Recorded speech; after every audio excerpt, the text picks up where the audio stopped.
বান্না ভাইয়ের বক্তব্যের ধারাবাহিকতায় বলতে চাই, বহু যুবককে দেখিয়াছি যাহাদের যৌবনের ঊর্ধ্বের নিচে বার্ধক্যের কঙ্কাল মূর্তি, আবার বহু বৃদ্ধকে দেখিয়াছি যাহাদের বার্ধক্যের জীর্ণাবরণের তলে মেঘলুপ্ত সূর্যের মতো প্রদীপ্ত যৌবন।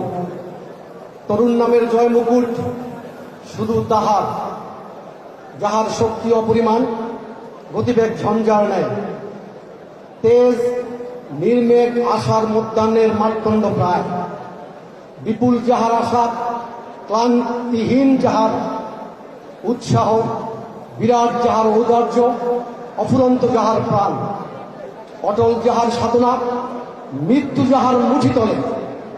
আমাদের জাতীয় কবি, প্রেমের কবি, বিদ্রোহ কবি, তারুণ্যের কবি কাজী নজরুল ইসলামের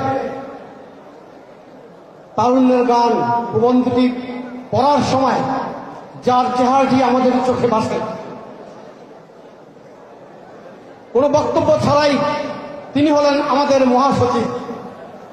গত 17 বছর তিনি অন্য যে কোনো তরুণের মতোই সাহসী ছিলেন, রাজপথ থেকে কখনো পালিয়ে যাননি, আমাদেরকে কখনো আশাহত করেননি।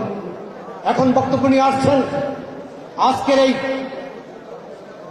যুব দিবস অনুষ্ঠানের সংগ্রামী বিশেষ অতিথি, বিএনপির সংগ্রামী মহাসচিব, সাবেক মন্ত্রী, নন্দিত জননেতা জনাব মির্জা ফখরুল ইসলাম আলমগীর।